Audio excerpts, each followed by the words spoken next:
Hola chicos, ¿cómo están? Hola, Hola, profe, bien, ¿y profe. usted? Hola, profe, buenas tardes. Bien, ¿alcanzaron a almorzar? Ni de cerca. No. Ya. Sí. Ya, para los que tengan hambre, de repente unas galletitas, algo para la clase, y los que ya almorzaron, un cafecito para que no se me queden dormidos con la digestión. Chicos, ¿vieron lo que les descargué al aula virtual?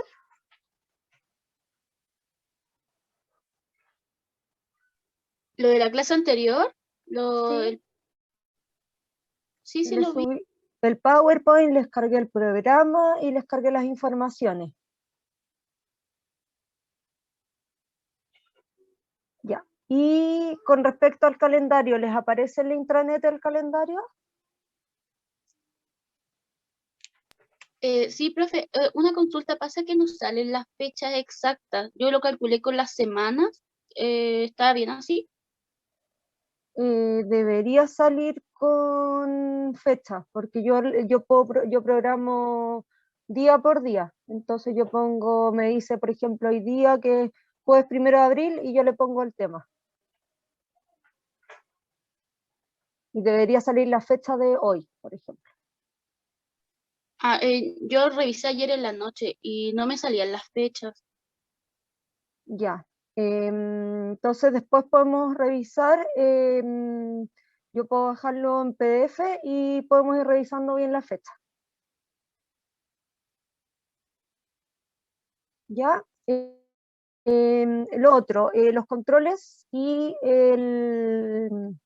los mapas conceptuales no están en la calendarización, pero yo les voy a ir avisando con una semana de anticipación, y para los mapas conceptuales que van a necesitar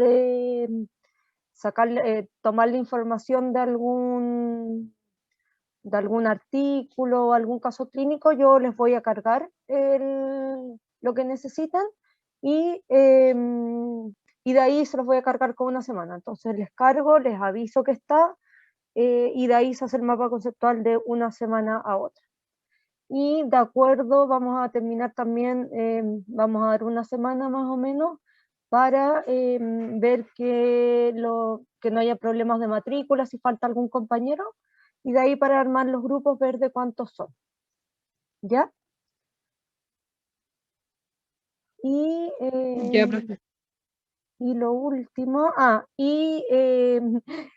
el otro día yo había configurado la grabación en la nube, pero ese día la grabación de la clase quedó como el video en el computador, entonces por eso le subí el video.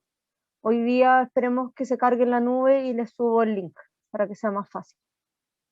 ¿Ya? Eso. ¿Tienen alguna duda de la clase pasada que les haya quedado?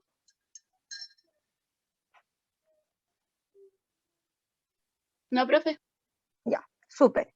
Y como los controles se los voy a avisar con una semana de anticipación, el jueves vamos a tener un control, son controles cortos de 5 preguntas, y yo se las voy a ir cargando en el aula virtual, en el horario de clase. Entonces yo les voy a decir ya, vayan ahora, va a estar habilitado cuando empecemos la clase del jueves. ¿Ya? Eso. Entonces ahora vamos a empezar con nuestra clase del día de hoy, que es sobre muestreo.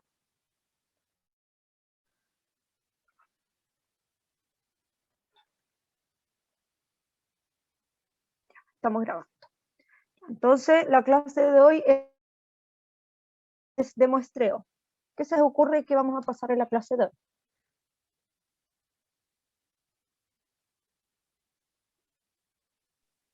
¿Cómo extraer muestras o estudiarlas?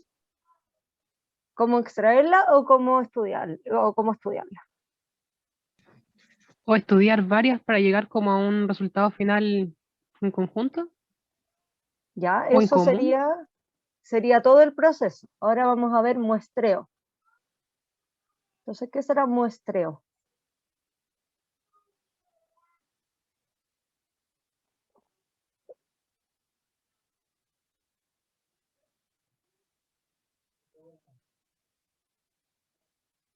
Yo Nadie creo que sabe tiene que ver todo, o sea, todo lo que tiene que ver con el tema de la toma de muestras. Por ejemplo, usted nos explicaba en la clase pasada con el tema de la sangre que tienen que ir en tubitos de tal color y todo eso, creo yo. Perfecto, eso es.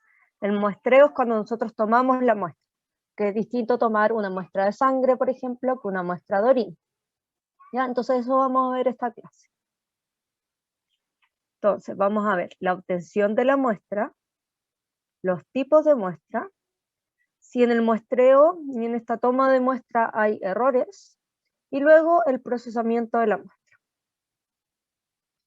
Entonces es importante que para que nosotros, nuestra muestra, a ver, tenga un valor clínico, por ejemplo lo que les decía yo, si yo quiero saber si la glicemia de alguien, ¿qué voy a tener que tomar? ¿Sangre o harina?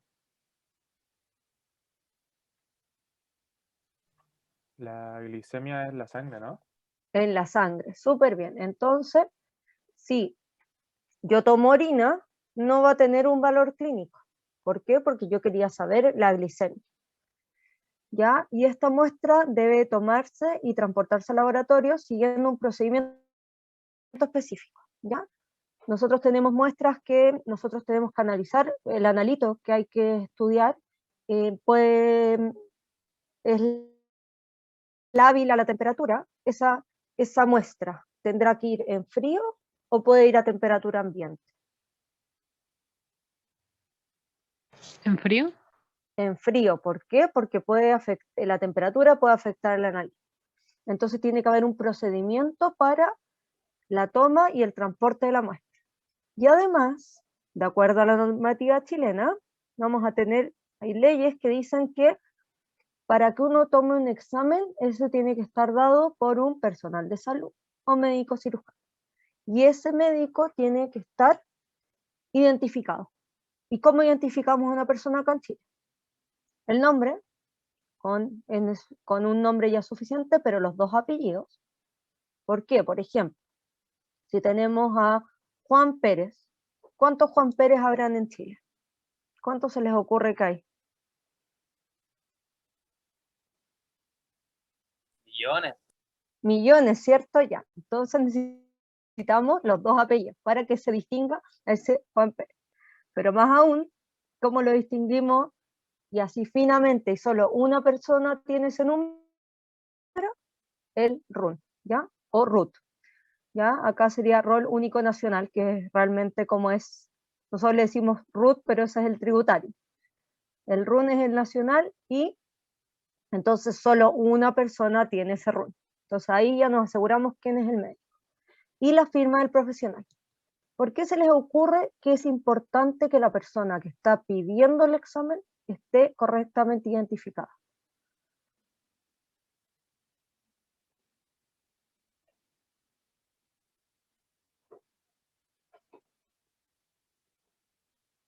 ¿Por qué creen eso? Y no es cualquier persona que pueda pedir el examen. ¿Por qué alguien tiene que hacerse responsable? Ya, porque alguien está haciendo la pregunta. ¿Y por qué más podría ser? Alguien se hace responsable. De si se hacen responsables de si el examen fue como mal otorgado, por ejemplo, o algo así, ¿verdad? Ya, y podríamos meternos con el tema de la ética, que me están tomando un examen que puede no ser necesario. Por ejemplo, que fuera, en el caso, acá estamos viendo bioquímica, pero si fuera, por ejemplo, de rayos, a mí me irradiaron sin necesidad. Pero, ¿qué pasaría si un examen sale alterado y muy alterado y es de riesgo vital el examen?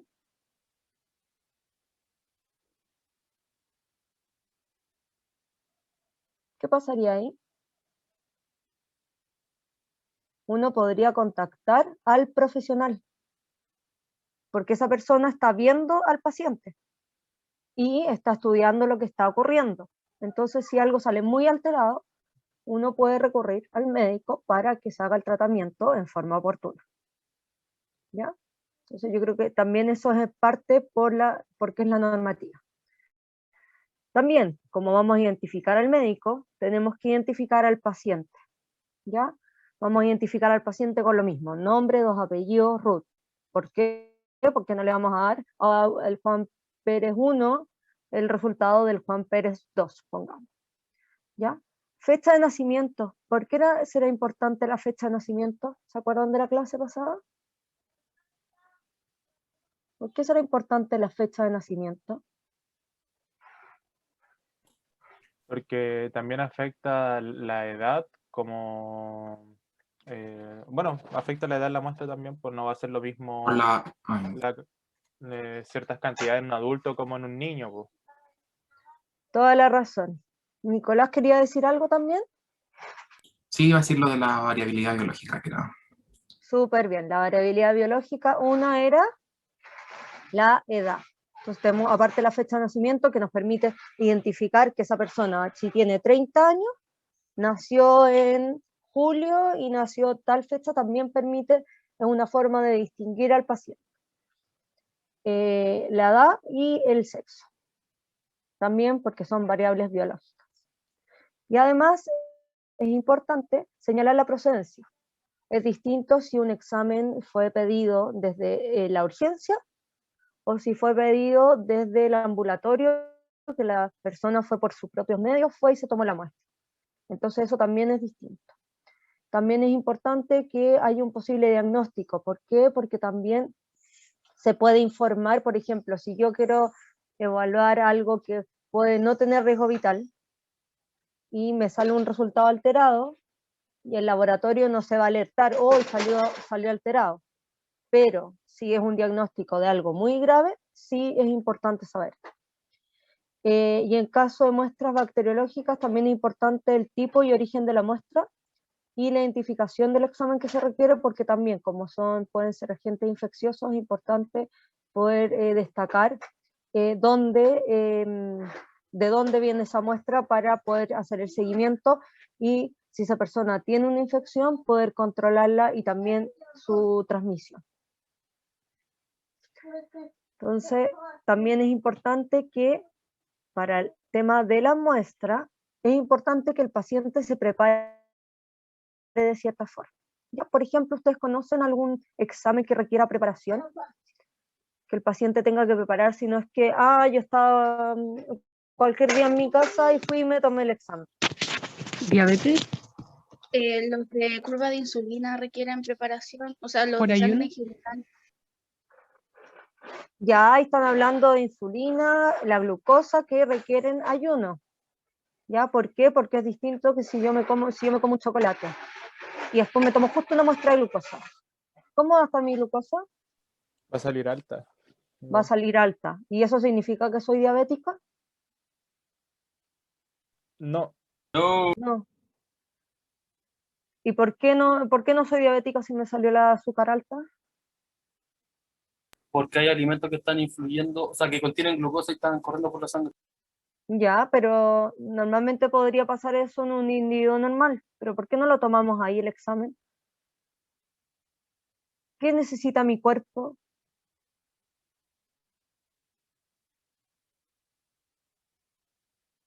Entonces yo me comí el chocolate, me subió el azúcar. ¿El metabolismo basal? ¿Metabolismo? ¿Basal o no? O, por ejemplo, ¿se acuerdan de fisio? Que teníamos unas hormonas, ¿La insulina? la insulina. ¿Y la insulina se dispara en el segundo que yo me comí el chocolate?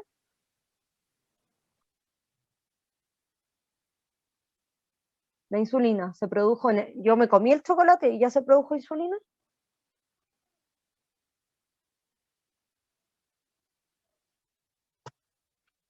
¿Ya? ¿Y por qué después? ¿Qué necesita el cuerpo para secretar insulina?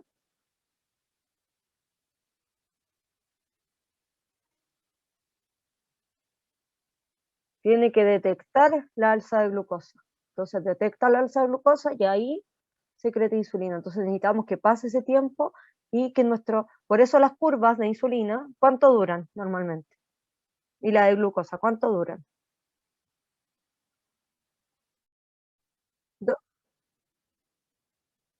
Varias muestras, ¿cierto? Entonces uno se toma esa glucosa, el frasquito bien hostigante, y entonces se hace la curva y es porque yo necesito el tiempo para que se secrete la insulina.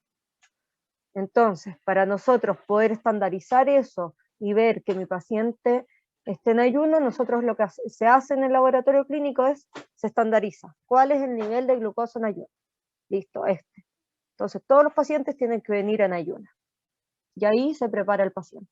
Acá Nicolás dice colonoscopía. ¿Cuál es la preparación para una colonoscopía?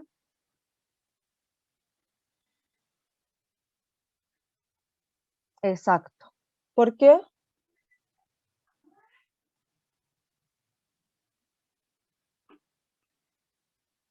Porque la idea es ver bien el sistema y si hay heces u alimentos, entorpece la observación del examen. Perfecto. Y ahí también, para otro, no para bioquímica clínica, pero para otro tipo de muestra, por ejemplo, en anatomía, en la colonoscopía también se toman muestras, y es necesario que esas muestras estén lo más limpias posible. Súper bien. Y entonces en el laboratorio tiene que decirle al paciente, porque el paciente no es una persona que esté informada de todos los exámenes que se hagan. Entonces el laboratorio debe darle al paciente las instrucciones. Entonces le dice, ya, para este tipo de muestra, este tipo de examen, usted no requiere ayuno, ¿ya? Pero para este otro tipo, por ejemplo el de la glucosa, necesitamos que tenga ayuno de entre 8 a 12 horas. Y eso es importante, ¿por qué? Porque así el resultado tiene una validez, ¿ya? Entonces, recomendación general, la mayoría de los exámenes, ayuno de a lo menos 8 horas, suprimir ejercicio intenso 48 horas antes, porque también el ejercicio también va a provocar que se secreten distintas sustancias, por ejemplo, al torrente sanguíneo, evitar cafeína, grasas, tabaco, alcohol, por lo menos por 12 horas, y tener un sueño reparador, o sea, no realizar trabajo nocturno anterior al examen. Y acá vamos a tener un examen que es un test de sudor. Entonces este es un examen especial, y acá en el servicio de salud O'Higgins del laboratorio clínico dijo, ya, para el test de sudor, usted tiene que hacerlo a las 2 de la tarde, en este caso. Y para ello, para hacer el test, tiene que venir aseado. O sea, ¿por qué? Porque si vamos a hacer un test de sudor, el sudor no puede estar sucio, con tierra, ¿ya? Entonces venir aseado. Por ejemplo, en el sudor no me va a afectar la ayuna, entonces no es necesario venir en ayuno. Como tiene que transpirar la persona, ¿no? Tiene que ingerir abundante líquido en la mañana. Tiene que traer, por ejemplo, una toalla o pañal para abrigar el brazo.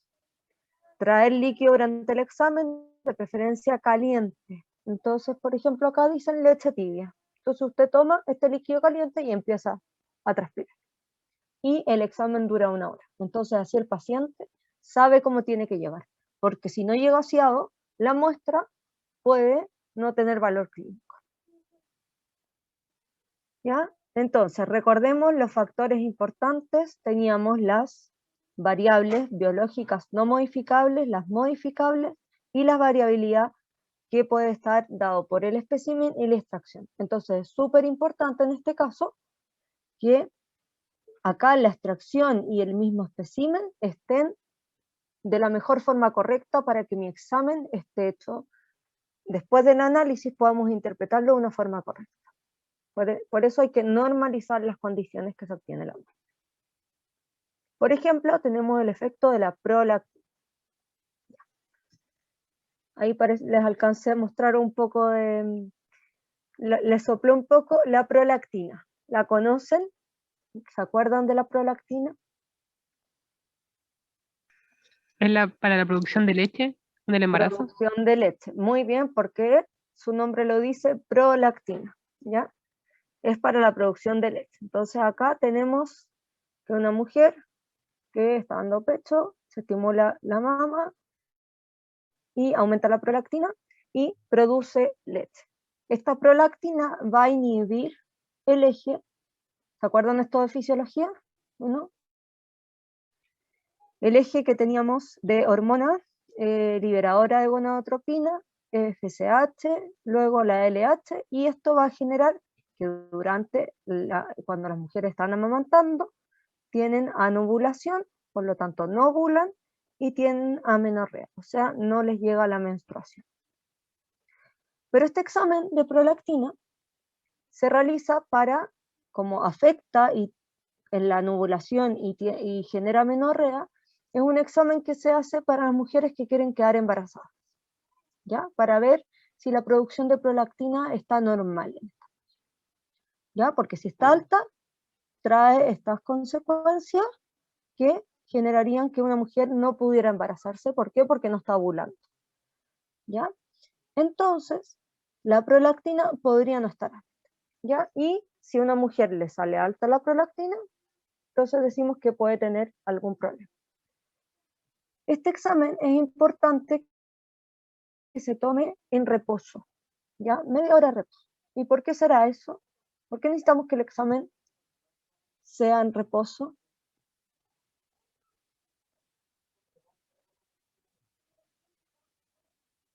Chicos, ¿por qué la prolactina, que está implicada en la producción de leche, el examen y la muestra se tiene que tomar en reposo?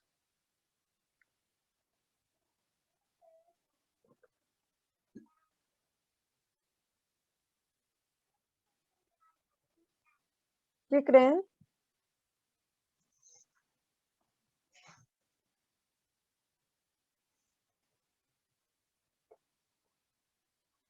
¿No se les ocurre?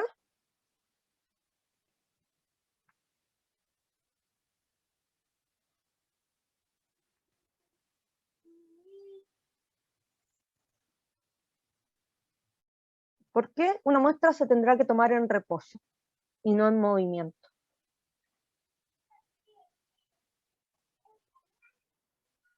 ¿Qué afectará al resultado de este examen?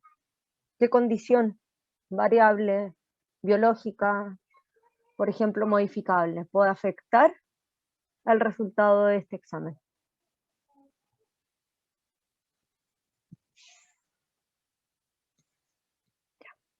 Ya que no se les ocurrió. El ejercicio, ¿ya? El ejercicio aumenta la prolactina, ¿ya? Pero eso no significa que tenga un problema de reproducción, ¿ya? El estrés también. Entonces es necesario que este examen se tome, esta muestra se tome en reposo, media hora de descanso. No puede llegar alguien corriendo todo estresado a tomarse la prolactina. Y también depende del día. Entonces también se tiene que tomar en la mañana. Y eso es súper importante porque si nosotros no sabemos, eso lo estamos estandarizando. ¿Por qué? Porque si llegan con esta situación la paciente, va a tener la prolactina alta. Y ahí uno va a decir, tiene problemas, puede tener, hasta podemos tener un tumor hipoficiario que está produciendo aumento de prolactina. Y ahí se trataría de otra forma a la paciente, siendo que la muestra se tomó de forma incorrecta. ¿Queda claro eso? Sí, profe.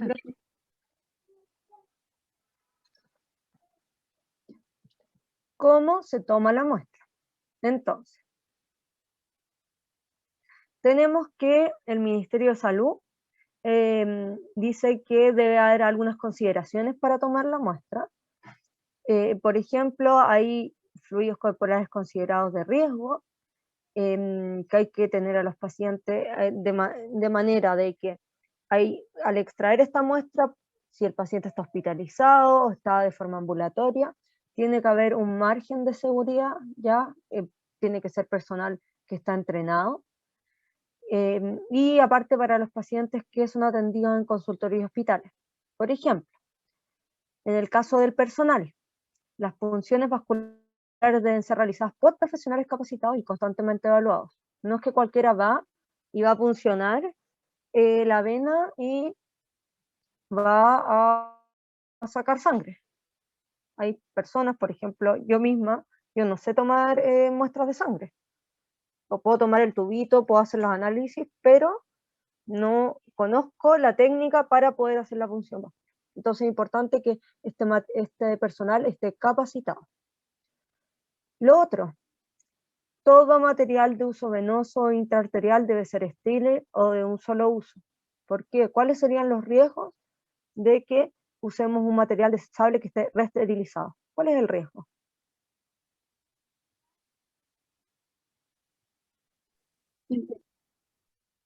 Ya podemos transmitir enfermedades. ¿Ya? Entonces eso es muy importante. Y por otra parte tiene que haber un registro de la técnica. Entonces, por ejemplo, en el caso de la prolactina, que se tenía que tomar en la mañana, y a mí me llega un tubito para análisis de prolactina y que la muestra se tomó a las 4 de la tarde. ¿Podría tener valor clínico esa muestra?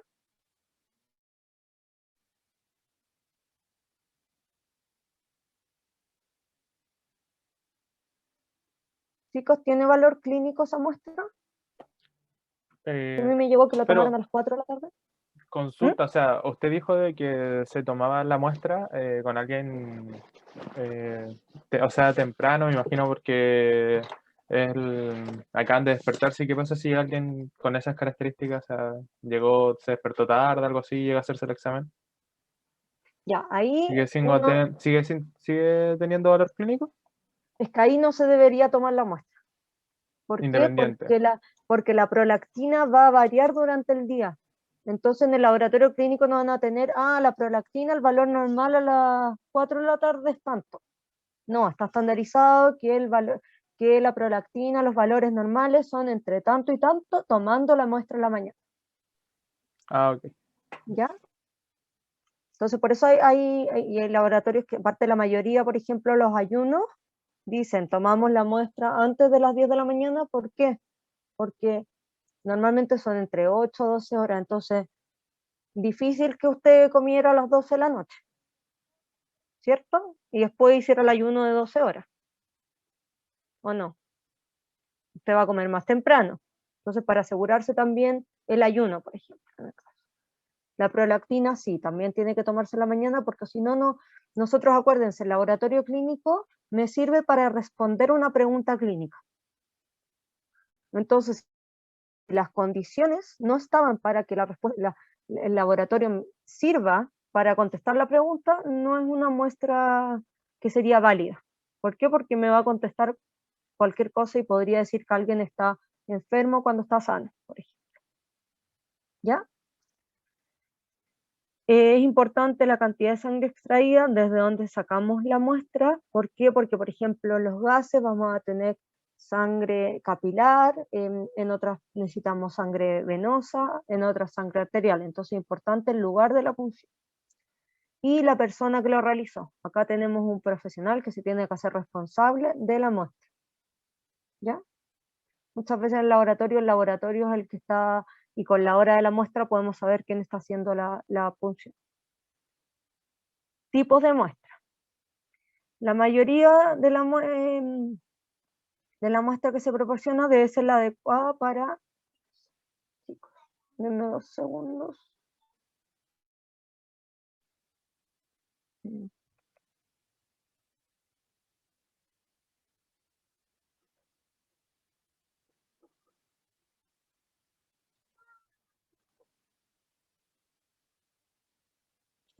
Acá está.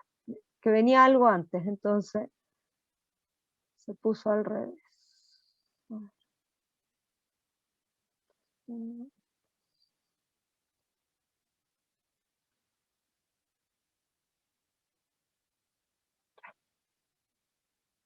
Ahora sí. Que teníamos un menti.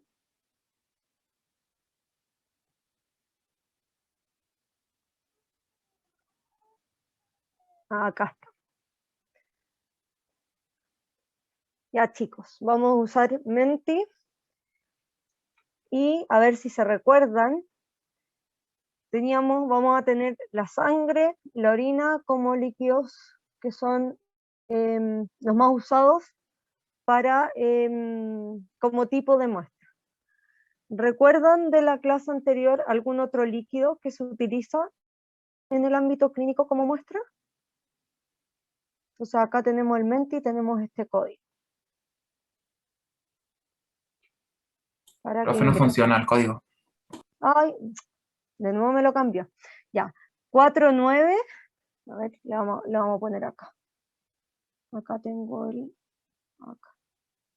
Ah, me lo cambia todo el tiempo el código. Ahí estamos. Ahora sí, este es el correcto.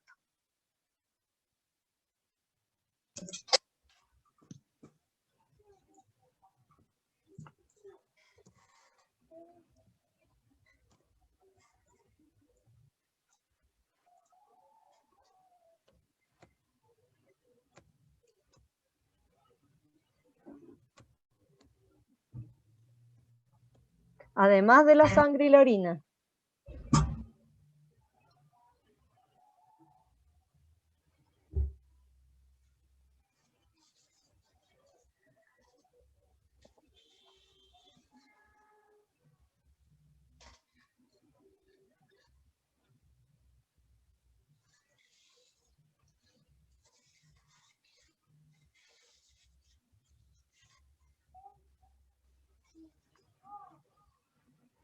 Para los que no han contestado, además de la saliva, chicos.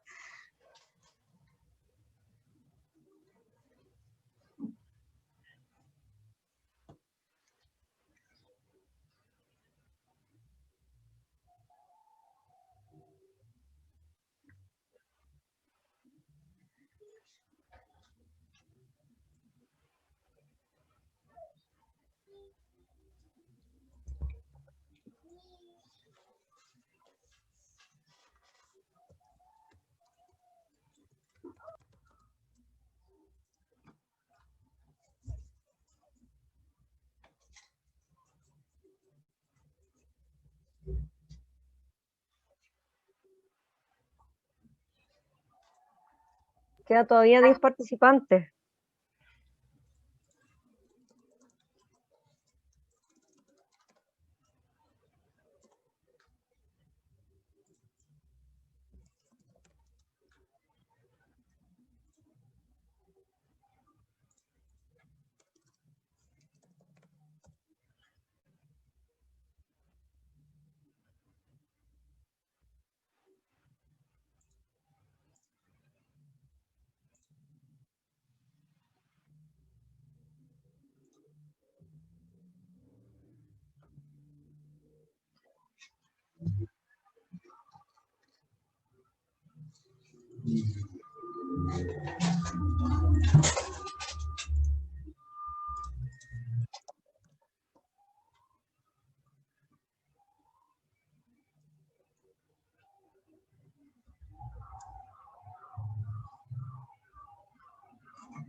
Ya, chicos, vamos a ver las respuestas. Entonces, acá, ¿qué otros líquidos se utilizan en el ámbito clínico como muestra, además de la sangre y la orina? Aquí tenemos suero. ¿De dónde viene el suero?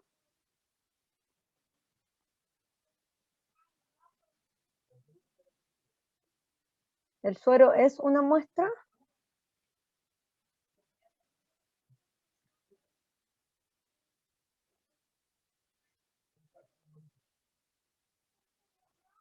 ¿Es o no es, chicos? El suero es una muestra. No, ¿cuál sería la muestra donde vamos a obtener el suero?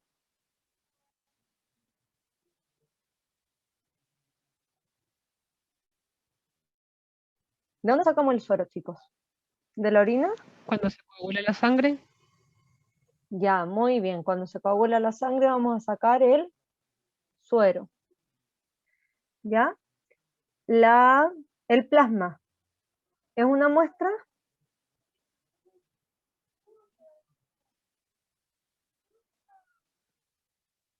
También es de la sangre y vamos a usar anticoagulantes.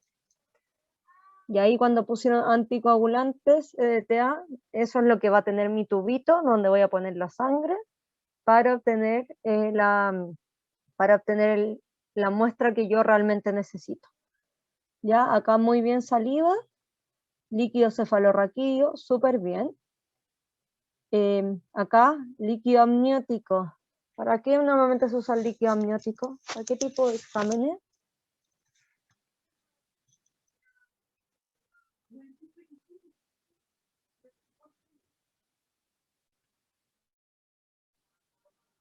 Chicos, ¿para qué podemos usar el líquido amniótico? ¿Saben todos lo que es el líquido amniótico?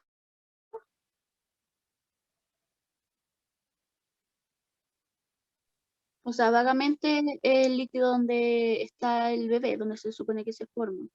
Perfecto. Pero no sé a qué exámenes se pueden, no sé qué examen se puede hacer con eso. Ya.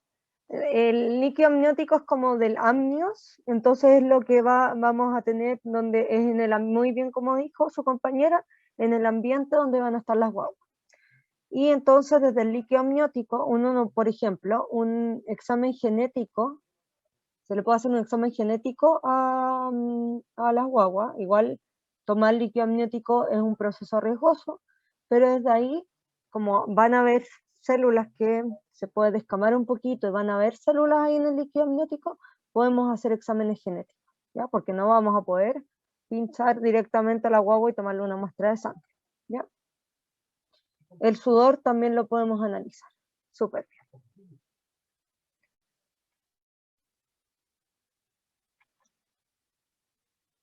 Entonces vamos a tener que la mayor parte de los análisis es en suero o plasma, pero a veces se necesita sangre total, por ejemplo, para una gasometría, y se utilizan también exámenes de orina, de líquido cefalorraquídeo, por ejemplo, líquido pleural. ¿Se acuerdan de la pleura? ¿Qué era la pleura?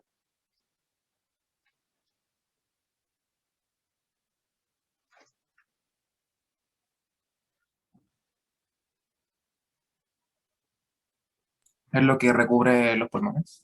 Sí, muy bien, también se puede analizar. ¿Ya? Entonces acá tenemos los líquidos utilizados normalmente.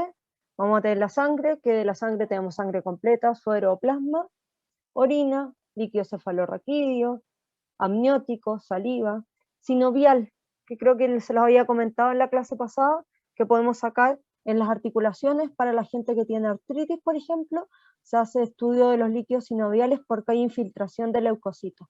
Entonces uno puede ver si hay leucocitos ahí en el líquido sinovial y puede dar un diagnóstico de una artritis reumatoidea.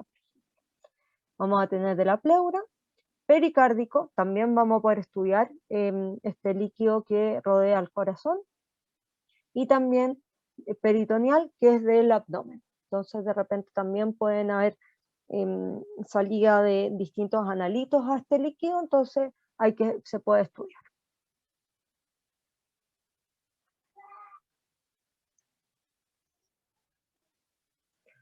Entonces vamos a tener que la sangre es el mayor frecuente para los análisis clínicos. Ya normalmente se extrae de una vena del brazo en un tubo de vacío. ¿Ya? Acá hay una jeringa, pero lo normal son estos tubos de vacío. Entonces por eso cuando se ingresa al tubo, cuando uno está tomando la muestra, entra directamente la sangre. ¿Por qué? Porque va hacia el vacío.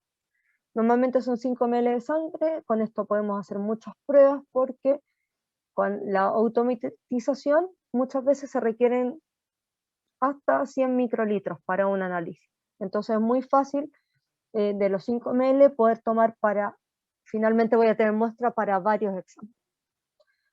La extracción se llama flebotomía y eso es la acción de extraer la muestra de sangre de un vaso sanguíneo. ¿Ya? Y cuando se saca la extracción de una vena, se llama venopunción. ¿Ya? Acá tenemos que la sangre puede ser venosa, arterial o capilar. ¿Ya? Tenemos, por ejemplo, claro, capilares de, por ejemplo, para glicemia, arterial para gasometría. Y acá tenemos, por ejemplo, vamos a tener que la sangre, vamos a tener dos componentes. Tenemos una parte líquida, que es el plasma, y tenemos una parte celular. Entonces, donde van a estar nuestros glóbulos blancos, glóbulos rojos, las plaquetas. Normalmente los analitos que se estudian están en el plasma. ¿Ya? Entonces nosotros vamos a necesitar la parte del plasma. Y por ello vamos a tomar nuestro tubo, que puede estar con o sin anticoagulante, se centrifuga. Entonces cuando está con anticoagulante, vamos a tener el plasma, que va a contener proteínas de coagulación. Y vamos a tener nuestras células. ¿Ya? Entonces, ahí vamos a tener nuestro plasma con anticoagulante. Sin anticoagulante se va a formar un coágulo. Entonces, si nosotros queremos estudiar las proteínas de la coagulación, ¿vamos a necesitar plasma o vamos a necesitar suero?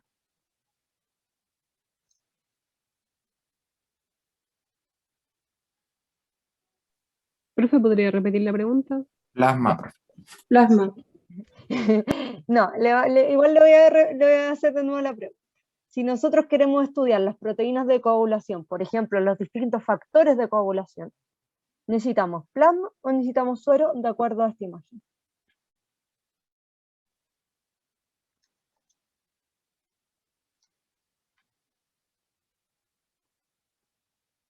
¿Cuál necesitamos? ¿Plasma o suero? Plasma. Plasma, súper, porque ahí van a estar las proteínas de coagulación. Y como todo esto está súper estandarizado, hay algunos análisis que van a decir, se necesita plasma. Entonces la persona que va a obtener la muestra sabe que tiene que tomar un tubito que tiene que tener anticoagulante. Pero si el examen necesitamos suero, la persona va a tomar un tubo normal sin anticoagulante. ¿Ya? Y de acuerdo al analito es el anticoagulante que necesita. ¿Ya? Esto va aquí. Entonces vamos a tener, hay muestras que yo necesito suero, entonces vamos a tener un tubo acá normal. Hay otros tubos simples que no necesitan anticoagulante, pero necesitamos que para la muestra no haya ningún tipo de contaminación, necesitamos un gel separador. Entonces tenemos un tubo con tapa amarilla que tiene un gel separador. Entonces me va a separar el suero y acá, miren, acá va a estar las células con este gel separador y también las proteínas de coagulación. El clásico tubo con tapa morada tiene anticoagulante DTA, nos permite análisis de sangre entera, análisis de eritrocitos, lípidos y lipoproteínas. Hay otro que tiene heparina con tapita verde. ¿Ya? Después tenemos otro con fluoruro oxalato, que por ejemplo en este caso es para la glucosa, el lactato y el alcohol. Nosotros necesitamos que sea con este tubito y con este tipo de anticoagulante. Acá también vamos a tener uno para tomar los oligoelementos, para analizar cobre y zinc, va a tener oligoelementos y me va a separar suero. No tiene anticoagulante, me va a separar suero, pero me va a permitir que estos oligoelementos, el cobre, por ejemplo, el zinc, no estén unidos a otras moléculas. Y ahí va a permitir que analicemos esto.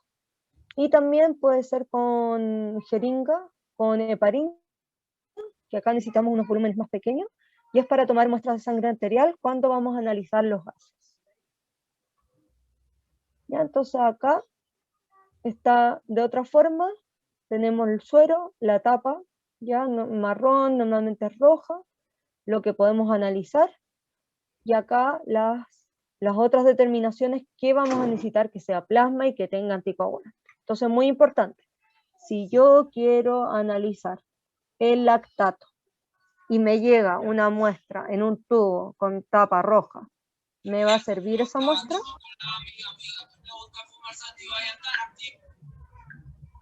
No.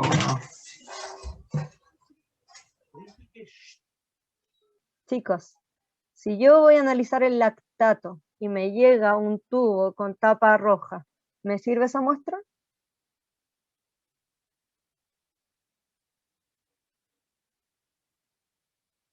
¿Me sirve o no me sirve? No, no sirve. Lactato y me llega un tubo con tapa roja. No, Mirando, no sirve. no sirve, ¿cierto? Pero si yo quiero analizar el bicarbonato y me llega un tubo con tapa verde, ¿me sirve?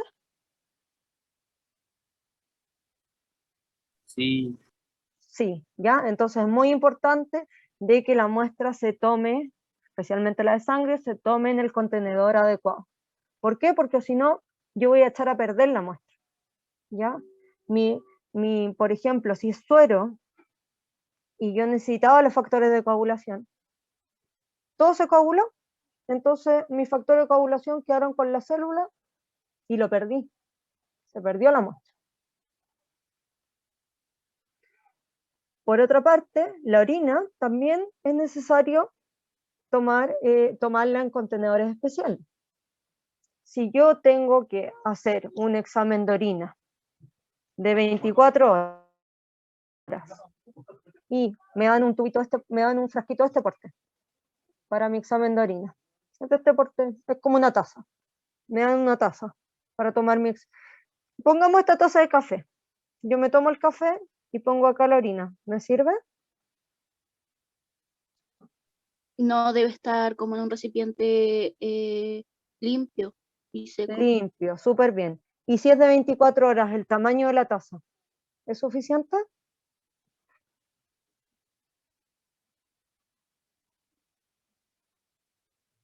¿Es suficiente o no? No. No, ¿cierto? Porque ¿cuántas tazas de esta uno se debería tomar al día? Varias. Y después las eliminamos en la orina, ¿ya? Y entonces también es importante el tipo de muestra, si, por ejemplo, si alguien de drogas, por ejemplo, entonces esa tiene que ser aleatoria la orina. Si yo necesito estudiar metabolitos que se secretan durante todo el día, se eliminan por la orina durante todo el día, yo voy a necesitar una orina de 24 horas y no voy a necesitar una orina en la mañana, ¿ya? Eso también requiere preparación de la muestra y un contenedor suficiente, limpio. Ya no me sirve la taza que ya tiene café, puede tener azúcar, porque me va a salir la detección del azúcar que estaba en la taza de café, ¿ya? Y también el tamaño. Otros líquidos, ya los comentamos, teníamos líquido sinovial, peritoneal, ¿ya? Y estos líquidos son súper específicos, entonces el líquido amniótico lo vamos a necesitar para el examen, por ejemplo, de genética. El líquido sinovial no lo vamos a ver para alguien que tiene diabetes, lo vamos a estudiar para alguien que tiene problemas en la articulación. Entonces, son ámbitos clínicos limitados y algunos analitos especiales. Entonces, líquido amniótico, salud fetal. Líquido cefalorraquídeo, por ejemplo, cuando hay meningitis, tenemos que ver que se inflamó, entonces tenemos una inflamación de las meninges, tenemos que ver si hay infección ahí.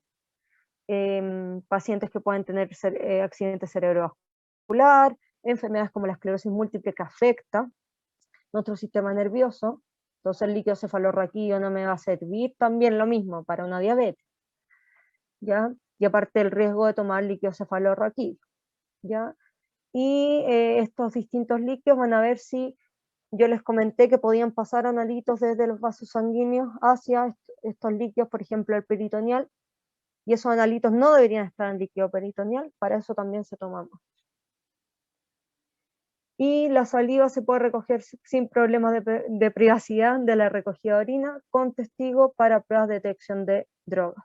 Entonces no tienen que, por ejemplo, ustedes sabían que para la prueba de detección de drogas, la muestra, uno no puede ir al baño solo a hacer pipí y llegar y pasar la muestra, ¿cierto? ¿Ustedes sabían eso? Que la persona que está tomando la muestra tiene que estar acompañando. ¿Sabían eso, chicos? Sí, profe. No, profe, yo En no. la detección de droga, acá dice, miren, tienen que presenciar la recogida de la muestra. Entonces imagínense lo incómodo que, por ejemplo, uno le van a hacer una prueba de droga y uno no ha consumido droga. Y van y están al lado tuyo mientras uno hace pipí. O sea, cero privacidad, cero respeto, ¿cierto? Entonces se podría tomar saliva, que no hay ningún problema que me tomen una muestra de saliva porque no hay problemas de privacidad, ¿ya? ¿Y por qué tienen que estar acompañados? Porque pueden adulterar las muestras por alguien que sí consumió droga, y la prueba de detección de droga finalmente es porque va a tener un castigo si sale positiva esa muestra.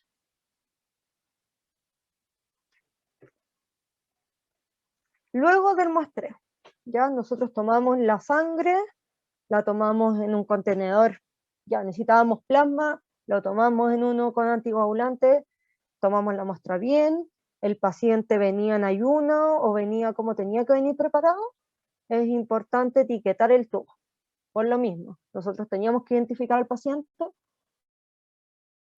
pero si este tubo yo le puse otra etiqueta, entonces va a quedar como que sigamos con los Juan Pérez. Teníamos que el Juan Pérez 1 le tomé la muestra y le puse los datos del Juan Pérez 2. La muestra sale alterada y nosotros pensamos que Juan Pérez 2 está enfermo. No corresponde, ¿cierto? Entonces hay que etiquetar bien los tubos y se etiquetan luego de la punción, ¿ya?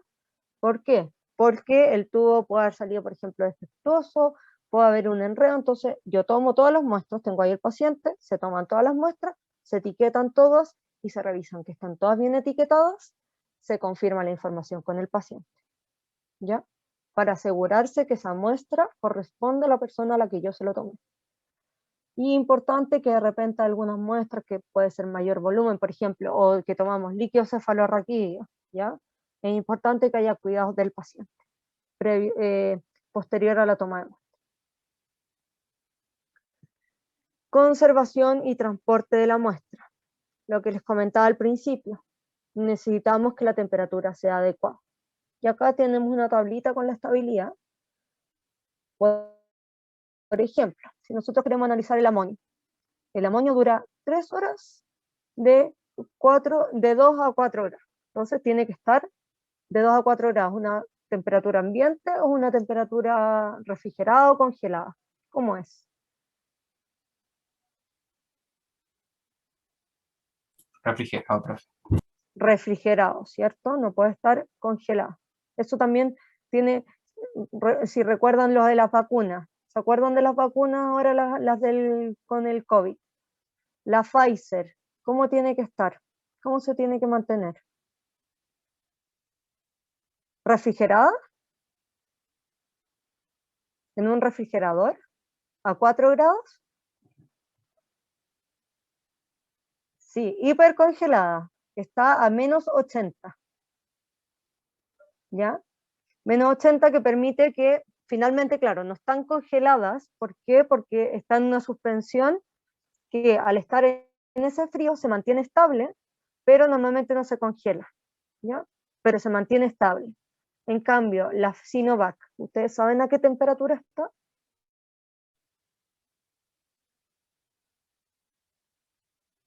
O sea, como de 2 a 8 grados Celsius, como tiene que estar más que nada Exacto, en refrigerado. un refrigerador. Entonces, en un consultorio, por ejemplo, ¿se podrá mantener una vacuna Pfizer con respecto a una vacuna Sinovac? ¿Cuál es más fácil de mantener? La Sinovac, ¿cierto? Entonces por eso también tiene una mayor distribución, porque es más fácil mantenerla, ¿ya?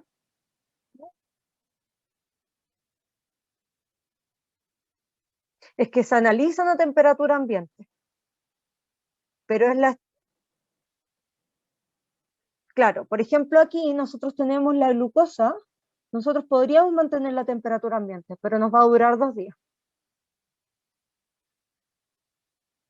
En cambio, si la mantenemos refrigerada, va a durar 7 días. Va a ser estable por 7 días, ¿ya? Pero normalmente cuando se hace el análisis, uno toma un poco de muestra, Y esa muestra normalmente se corre en temperatura ambiente. ¿Ya? Porque los equipos no los tenemos refrigerados, los equipos. Pero es la estabilidad de la muestra que me va a decir. Yo, si tomo el tubo de plasma en tubo gris, la muestra tal cual, antes de separar el suero, yo tengo el tubo gris, que para determinar glucosa, y este tubo gris lleva 3 días en el refri, yo puedo confiar en ese resultado. ¿Por qué? Porque me dura 7 días a temperatura refrigerada. ¿Ya? Cambio, si yo la encuentro después de 2 semanas la muestra, ya una muestra que no sirve. ¿Ya? ¿Queda claro esto de la estabilidad? ¿Ya? Y acá lo mismo, las pruebas de coagulación. Acá, por ejemplo, podría ser, acá tenemos unas de 2 semanas, tenemos otras que duran horas, ¿ya? El hemograma, 8 horas. ¿Ya? Y por ejemplo, los gases, miren, los gases 30 minutos en la jeringa hermética, si está a temperatura ambiente, dura 2 horas. Si comparan estas 2 horas de los gases contra los 7 días de la glucosa es mucho más estable que los gases, ¿cierto? Entonces, muy importante el transporte, y el transporte, por ejemplo, la mayoría, hay una unidad de toma de muestras a 1 hora en auto del hospital. Nosotros necesitamos que esa hora, de acuerdo a la muestra, por ejemplo, el amonio, esa hora se tiene que mantener refrigerada. Y llega, y como son 3 horas, yo tengo que hacer el examen enseguida. ¿Ya? Ejemplo de un problema de muestreo. Se obtuvo una muestra de sangre de una mujer de 65 años para determinar la concentración de potasio en suero, debido a que había sido tratado durante cierto tiempo con diuréticos diacídicos, ¿ya? Que esto va a generar cambios en la secreción a nivel renal del potasio, entonces puede modificar el potasio, estos diuréticos. Pero el médico dejó la muestra en su auto y la entregó en el laboratorio en la mañana siguiente cuando se dirigía al quirófano. El bioquímico que hizo el examen se puso en contacto con el médico después que analizó la muestra. ¿Por qué habrá sido? ¿Esa muestra estará normal? ¿Tendrá rangos normales? Obviamente que no, ya se perdió esa muestra. ¿Cierto? No sabemos a qué temperatura estuvo, no sabemos nada. ¿Por qué? Porque la muestra que hoy tirada, imagínense, estábamos en el Caribe. ¿Cómo hubiera estado esa muestra? ¿Cómo fue la temperatura a la que se expuso esa muestra? ¿Puede haber sido muy alta o baja? Muy alta. Y si estamos en el Ártico, ¿qué puede haber pasado con la muestra? Se pudo haber mantenido. O se pudo haber congelado. Acá si vemos, miren. ¿Hay alguna temperatura que esté congelado? ¿Alguna muestra? No, ninguna. No, ¿cierto? ¿Por qué? Porque cuando nosotros tenemos la muestra de sangre, se pueden generar cristales. Entonces, muchas veces uno tiene que separar el suero, separar el plasma y ahí se podría congelar. ¿Ya? Pero la muestra completa normalmente no se congela. ¿Ya? Entonces, en este caso, acá ponen unos resultados, pero los resultados dicen que no había sodio. Tenía mucha uremia, tenía urea en la sangre y tenía hiperpotasemia, o sea, tenía súper alto el potasio. Y eso puede haber sido netamente porque la muestra no estaba en condiciones.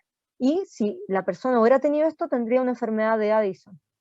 Y eso requiere tratamiento inmediato. Entonces, imagínense, esta muestra, al bioquímico le llegó una muestra como que la muestra hubiera estado en condiciones perfectas. Entonces llamó al doctor, tiene Addison, hay que tratarla. pero el doctor sabía que había estado en su auto. ¿Ya? Entonces habría que ver otra muestra. Entonces eso, como yo les mencionaba, que había que recordar que la muestra se toma y el análisis que se hace es para resolver una pregunta clínica. Y acá queríamos saber cómo estaba el potasio en el suero. ¿Por qué? Porque había sido tratado con diurético. ¿Ya? Entonces, y el potasio salió incorrecto. Y acá vamos a tener dos ejemplos de exámenes. Tenemos el de lipasa. Acá tenemos toda la información del examen. ¿Ya?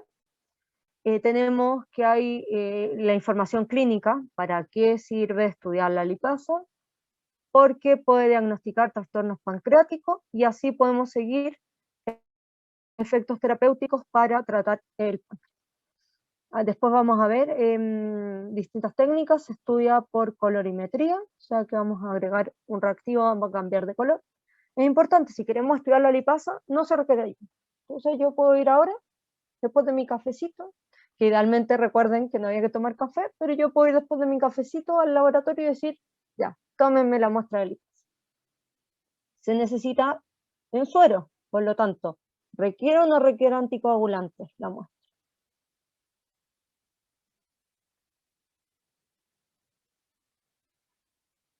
¿Requiere o no requiere?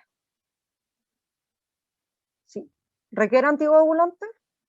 Porque yo necesito suero. ¿Quiénes No, dicen que sí y quiénes dicen que no? Ya, Sí un se compañero, necesita. si recuerdo bien, no.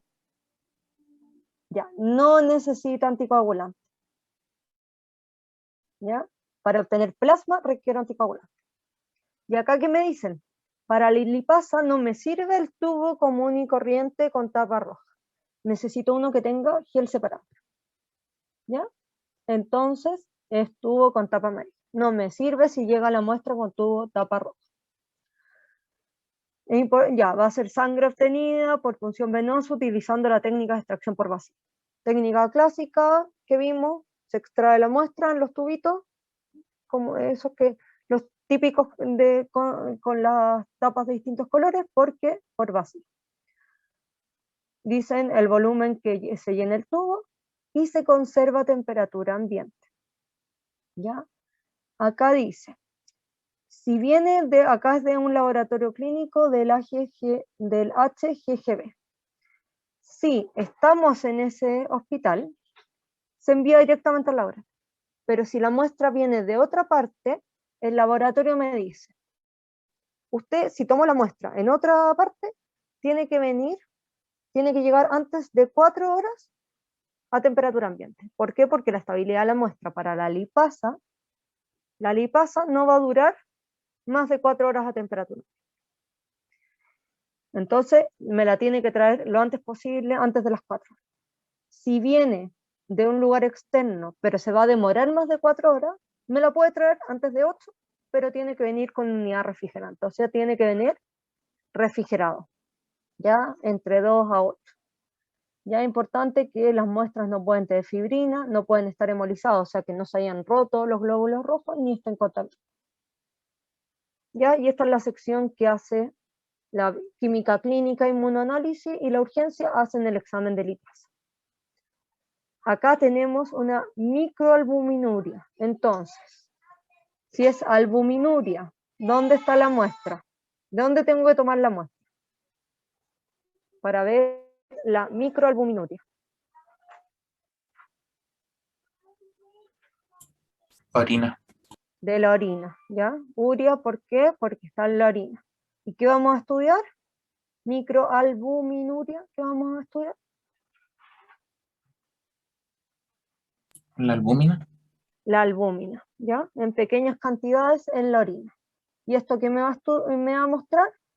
Nefropatía y evaluación de daño glomerular. ¿Por qué? Porque si se escapa un poquito de albúmina, ya podemos tener daño glomerular porque nuestro riñón está dejando pasar la albúmina que no debería dejarla pasar. Se estudia por inmunoturbimetría y acá, requisitos del paciente. ¿Se acuerdan? La lipasa no necesitábamos que el paciente tuviera preparación. Acá sí se necesita. si voy a tomar solo una muestra de orina, mínimo el paciente debe llevar 3 a 4 horas sin hacer pipí. Y le tomo la primera orina a la mañana. Si voy a verlo en 24 horas, la recolecto durante 24 horas. Materiales, acá tenemos los frasquitos. Para la orina aislada, es un frasco de plástico estéril y un tubo de tapa blanca sin aditivo. Ya, entonces vamos a necesitar el frasco para obtener la orina y vamos a necesitar un tubo de tapa blanca que no tenga ni un aditivo. Por ejemplo, los anticoagulantes es un aditivo. Y para las 24 horas, el recipiente tiene que ser de 2 a 3 litros, lo que les decía yo. Una taza, 300 ml, no es suficiente para 24. Entonces acá vamos a hacer el segundo chorro, por lo tanto, el paciente va a tomarse la muestra, primer chorrito al water, y después va el chorrito a este frasco de plástico estéril. Y acá hay que indicar en la solicitud de examen el volumen total recolectado. Eso es muy importante, también se los mencioné en la clase pasada. Es distinto, un paciente hace 100 ml en un día que si hace 1 litro. ¿Ya? Entonces es importante indicar el volumen recolectado. Acá vamos a necesitar, después que se recolecta en el tubo de plástico, y después se pasa a un tubo de tapa blanca. Y ahí se va a pasar 3 ml mínimo. ¿Ya? Entonces si el paciente hizo 10 ml porque tiró el primer chorrito y después tenía mucho volumen de pipí, yo de ese tengo que sacar mínimo 3 ml al tubo de tapa blanca. Lo mismo en la orina 24. Y acá, conservación, temperatura ambiente, pero es distinto si viene del hospital o si viene del externo.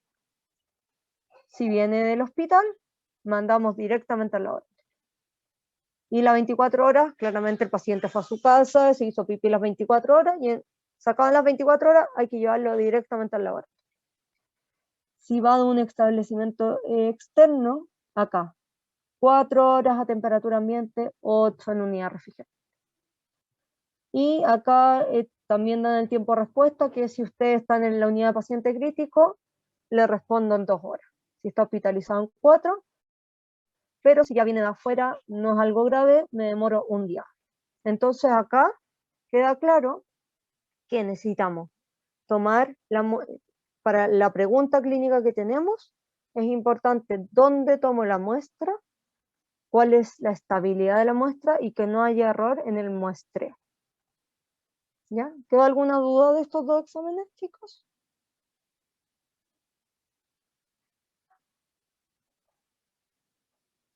Ya. Súper.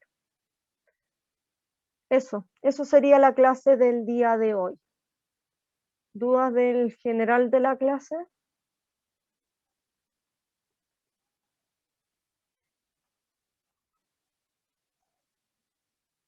¿Hoy en la noche va a subir el PPT, profe? ¿O hoy? Sí, yo creo que más en la nochecita. Ya, profe. Profe, ¿los controles parten desde la próxima semana? Sí, pero son 6 controles durante el semestre. Entonces no es que sean todos los jueves. Yo les voy a ir avisando una semana antes. Entonces la otra Ya, semana no hay profe. control. ¿Mm? Entonces la otra semana no hay control.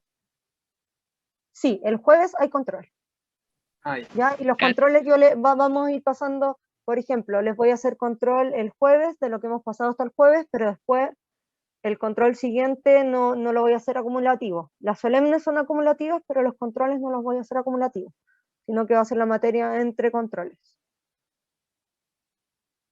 Ya, profe. ¿Ya? De entrada. Igual es a la 1:30, así que no es tan temprano.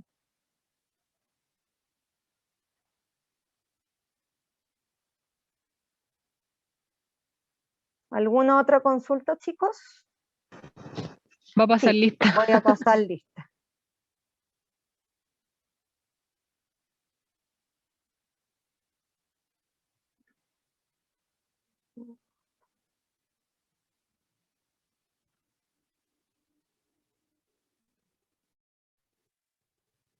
Sí, lo otro para los que llegaron un pelín más tarde o se lo hayan perdido, Voy a ver los grupos, la cantidad y todo, cuando veamos que ya esté estable el tema de las matrículas y ya estén todos los alumnos que tengan que estar en el curso.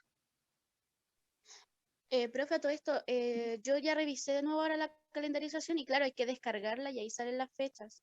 Ah, En el intranet perfecto. sale y ahí no salen las fechas, pero si la descargas, sí. Ah, ya, perfecto. Y salía que hoy día era muestreo, ¿cierto? Sí, sale en todo, súper. Perfecto. Vale por el dato. Muy bien, ahí sí se ayudan entre ustedes. Ya. Ya, les voy a pasar la lista y me gustaría que prendan el micrófono y me digan presente porque así también les voy escuchando las voces. Ah, y les quería pedir, si no van a prender los videos, que se saquen una foto bonita y así la ponen en el Zoom y así yo les voy reconociendo las caras, para también saber a quién le estoy hablando. ¿Ya? Se los encargo para el Bueno, martes. Vamos a partir con Gustavo Alfaro, Presente. Catalina Alfaro, presente. Yadi Aliaga. ¿Está bien dicho? ¿Cómo se dice? Sadi. Sadi. Ya. Sadi Aliaga. Krishna Araneda. Presente. Nicole Castro. Presente. Yanis Jofré. Presente, profe. ¿Está bien dicho? ¿Sí? Millaray Durán. Presente, profe. Sebastián Garcés. Presente. Cristian Ibarra. Cristian Ibarra.